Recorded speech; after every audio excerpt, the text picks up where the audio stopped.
1 Yohanes 2 ayat 14b. Aku menulis kepada kamu, hai orang-orang muda, karena kamu kuat dan firman Allah diam di dalam kamu, dan kamu telah mengalahkan yang jahat. Amin. Sekali lagi ya, saya tanya, ada yang menemukan ayatnya tadi? Oke, puji Tuhan ya. Nah, ini adalah ayat-ayat yang luar biasa ya, buat orang-orang muda ya, seperti anak-anak semua. Ya, kita ingin menjadi pribadi yang kuat dan berani. Kita tidak mau dikatakan sebagai orang yang lemah, ya, apalagi pengecut. Nah, mari kita membahas orang-orang yang kuat dan orang-orang yang berani itu sebetulnya yang kayak apa sih? Nah, pertama-tama, orang yang berani, orang yang kuat adalah orang yang menyatakan dan memperjuangkan iman Kristennya. Sebagaimana kita tahu, zaman sekarang ini banyak orang yang menutupi imannya kepada Yesus, ditutupi. Ya, ada banyak orang yang menukar imannya ya karena sesuatu, ya karena tawaran sesuatu di dalam dunia ini, maka imannya dikesampingkan atau iman kepada Kristus ditanggalkan dan memilih kepada yang lain. Nah, orang yang berani adalah orang yang memperjuangkan imannya kepada Yesus, ya. Di dalam kitab Ibrani ya 10 ayat 35, sebab itu janganlah kamu melepaskan kepercayaanmu, karena besar upah yang menantinya. Jadi iman kita, kepercayaan kita kepada Yesus adalah penting. Seumur hidup kita harus kita jaga ya. Jalan menuju kepada surga adalah melalui Tuhan Yesus Kristus ya. Dan sepanjang perjalanan hidup kita, Yesus yang memelihara kita, yang memimpin hidup kita, yang melindungi kita. Manusia bisa berubah, manusia bisa mengecewakan, tetapi Allah di dalam Tuhan Yesus tidak pernah mengecewakan kita. Dia membimbing dan menolong kita. Jadi orang-orang yang kuat dan orang-orang yang berani adalah orang yang mempertahankan, memperjuangkan imannya kepada Yesus. Itu yang pertama. Lalu yang kedua, orang yang kuat dan orang yang berani itu seperti apa sih? Mungkin bayangan kita orang kuat dan berani orangnya besar, ya orangnya bisa ngalahin orang, orangnya hebat, orangnya punya ini, punya itu, punya kekuasaan. Mungkin itu di dalam bayangan kita. Tetapi kalau secara Alkitab, orang yang berani adalah, orang yang kuat dan berani adalah orang yang berani menolak dosa. Itulah orang yang berani. Di dalam kehidupan kita, setiap hari kita menghadapi bujukan-bujukan untuk berbuat dosa. Di hadapan Allah, dosa adalah kejahatan. Ya, jadi orang yang berani adalah orang yang berani menolak dosa, mengalahkan dosa. Ya, mengalahkan yang jahat atau mengalahkan dosa artinya apa? Artinya jangan mau diperbudak oleh dosa. Ya, dosa atau kejahatan selalu ada di sekitar kita, selalu membujuk kita supaya kita menjadi pengikut yang dosa, ya, pengikut kejahatan. Siapa sih tuan dari dosa atau tuan majikan dari kejahatan itu? Siapa? Iblis. Tentu saja kita tidak mau menjadi budak iblis. Kita adalah anak-anak Tuhan, ya. Jadi mari kita kuat dan berani dengan cara menolak dosa. Sejak kecil kita diajarkan untuk mengerti, mendengar firman Tuhan dan taat kepada Tuhan. Dan kita semakin besar, anak-anak memasuki masa remaja, ya, nanti masuk SMA dan seterusnya, ya, menjadi dewasa, ya. Selalu di sekitar kita banyak tawaran-tawaran untuk berbuat dosa, ya. Anak-anak kecil dari SD sampai masuk remaja, SMP, ya. Ada anak-anak yang sudah mulai ikut-ikutan merokok, ikut-ikutan pergaulan bebas, ya. Aduh, ya.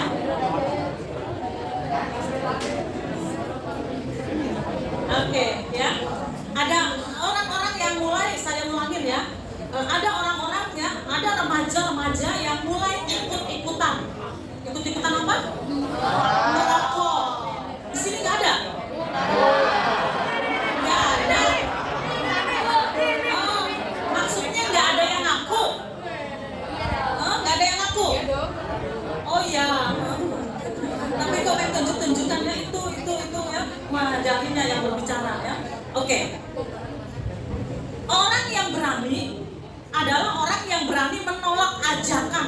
merokok. Kan merokok itu kan diajak dari kiri kanan. Tapi orang yang berani, dia berani mengatakan tidak. Katakan tidak.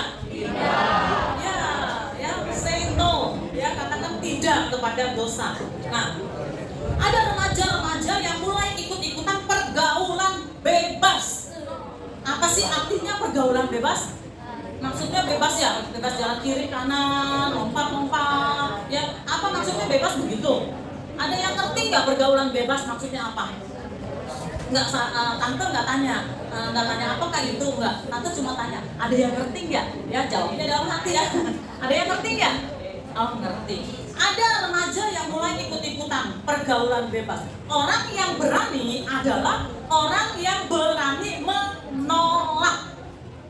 Pergaulan bebas itu tawarannya ada di dalam hidup kita. Ya, kadang-kadang dimulai dari hal-hal yang sederhana, apa? Handphone.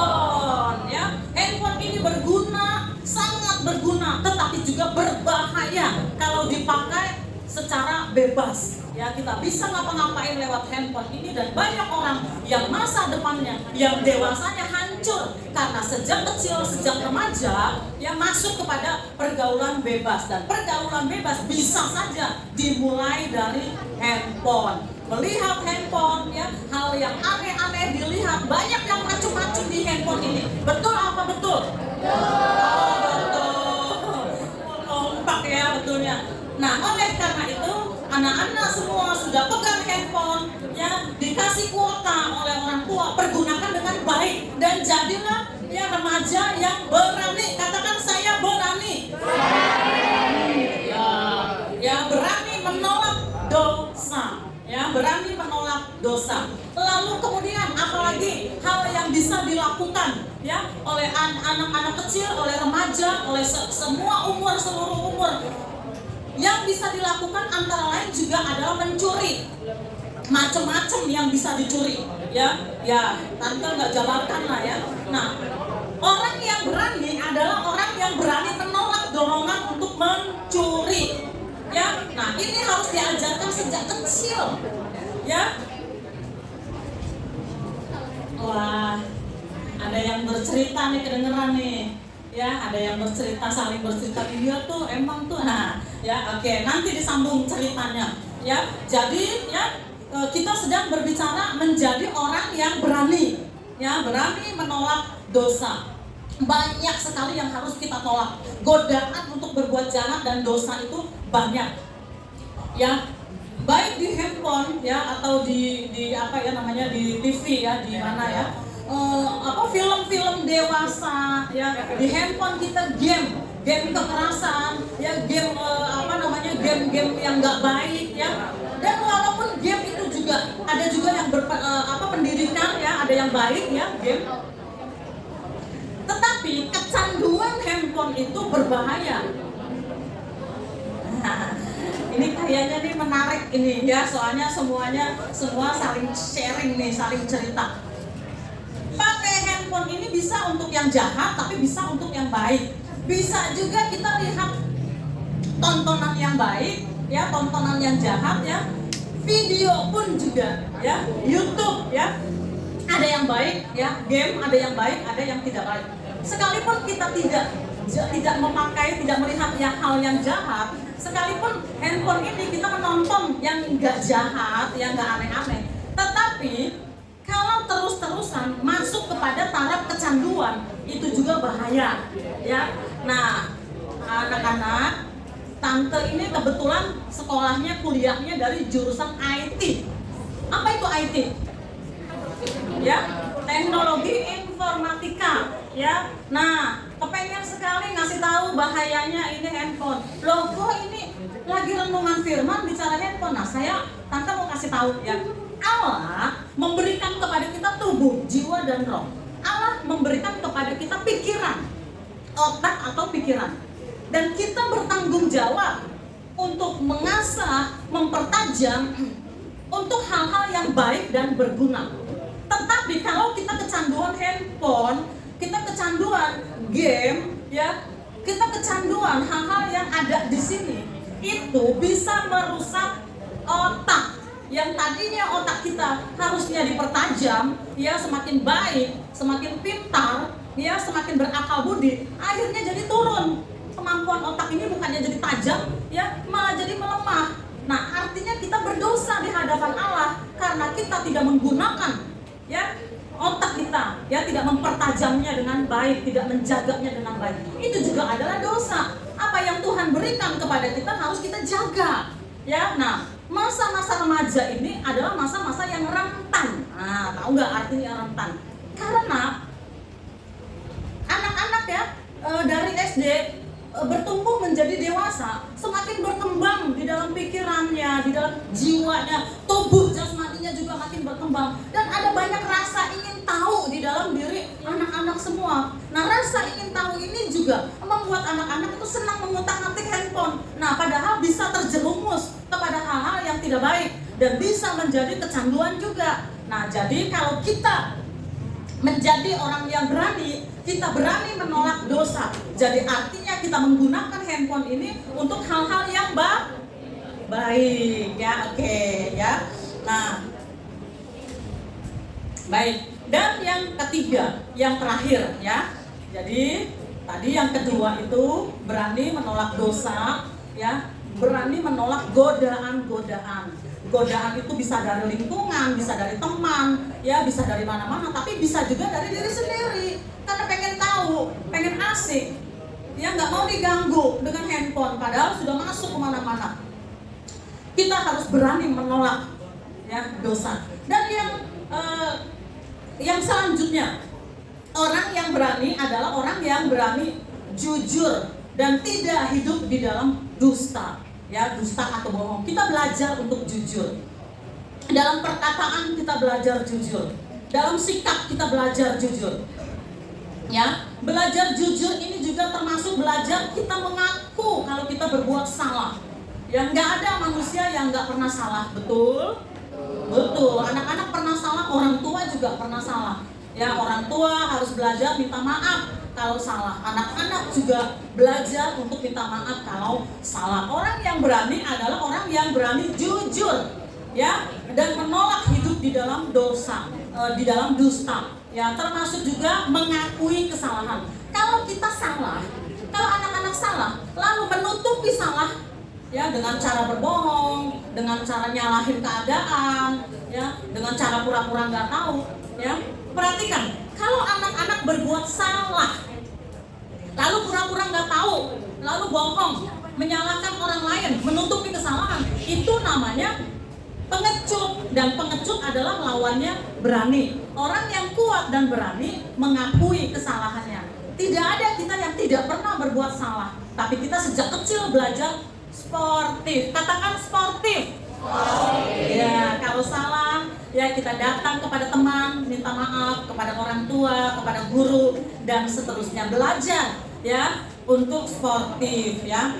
Orang yang berani, ya, adalah orang yang berani berkata-kata yang baik dan benar, ya. Sedikit tentang perkataan, ya. Sekarang ini ada banyak orang yang sering berbicara negatif. Wih, langsung nih, ya, langsung bisik-bisik semua, oke, ya. Berkata-kata negatif, negatif itu apa sih? Macam-macam, ya. Berkata yang melemahkan, yang menghancurkan, ya. Berkata-kata yang kebun binatang. Siapa di sini yang suka ngomong kebun binatang? Oh, ada yang ngaku angkat tangan, ya. Nah, ya, oh, ada yang ngaku, ada yang tunjuk, ya. Kebun binatang, ya. Jadi kalau marah, kebun binatang loh. Ya, apakah itu kebun binatang? Macam-macam deh, ya. Nah, kita mau berhasil, ya. Memang ada banyak yang harus kita lakukan, kerja keras, belajar, ya, dan seterusnya pasti. Tapi ada satu rahasia lagi yang Tante kasih tahu. Salah satunya adalah menjaga ucapan. Jadi kalau kita selalu berbicara negatif, nggak bisa lah, masa bodoh, nggak mau, gue hancur, gue mati gue. Nah, ya perkataan-perkataan negatif, kebun binatang, ya kata-kata yang nggak baik, kata-kata yang nggak benar. Jangan disangka itu nggak ada artinya. Jangan disangka itu tidak berakibat, ada akibatnya. Jadi orang yang berani menolak perkataan-perkataan yang berdosa, perkataan yang kotor, perkataan yang jahat. Mari kita mengucapkan kata-kata berkat. Itu kata firman Tuhan. Contohnya apa sih? Kalau susah, pelajaran susah, keadaan susah, ya segalanya susah, kita bilang, saya pasti bisa. Tuhan pasti tolong saya. Kalau sakit, saya pasti bisa sembuh. Ya, kalau ulangan susah, ya pelajaran susah, saya pasti bisa kalau saya belajar. Kalau saya berusaha, saya pasti bisa. Ya, jadi ucapkanlah kata-kata yang baik untuk diri sendiri dan ucapkan kata-kata yang baik untuk orang lain. Ya, jadi belajar untuk mengucapkan kata-kata yang positif. Ya, jangan yang negatif. Kata-kata kebun binatang itu harus ditolak jauh-jauh. Ya, janganlah saling mengucapkan kata-kata yang jelek. Maaf ya, kadang-kadang saya mengikuti juga nih anak-anak remaja, anak SMP, SMA kalau ngomong, sebetulnya SD juga sih, ya, tapi SMP, SMA yang saya amatin kalau ngomong begini. Maaf nih ya, bangke, anjing, kebun binatang, monyet, segala macam. Nah, saya bingung, nih diajarin dari mana? Kira-kira ada nggak kata-kata begitu di tengah-tengah kita, ada nggak ya?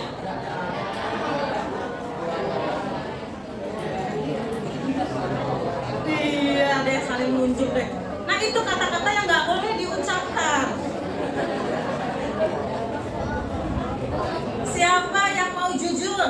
Perkataan-perkataan saya seringnya kayak begitu tuh tante. Ada yang mengangkat tangan. Terima kasih buat kejujurannya. Makasih ya. Nah, bagi yang jujur, ya, bagi yang jujur, tante mau tanya. Kira-kira mau diterusin nggak? Puji Tuhan, enggak. Ya, puji Tuhan, enggak. Nggak mau diteruskan. Ya, jadi ucapkanlah kata-kata yang baik. Ya, jangan ya. Oke. Jadi itu saja yang disampaikan hari ini. Mari kita menjadi orang yang kuat dan berani. Ya, ayatnya ya kita bacakan 1 Yohanes 2 ayat 14 bagian B. Aku menulis kepada kamu, hai orang-orang muda, karena kamu kuat dan firman Allah diam di dalam kamu dan kamu telah mengalahkan yang jahat. Jadi anak-anak muda ditentukan oleh Tuhan untuk mengalahkan yang jahat, ya, mengalahkan dosa. Kita mulai dari diri sendiri, ya. Itu saja yang disampaikan. Dan sebelum kita mau berdoa, ya, tante mau tanya, ya, siapa yang mengerti apa yang saya sampaikan?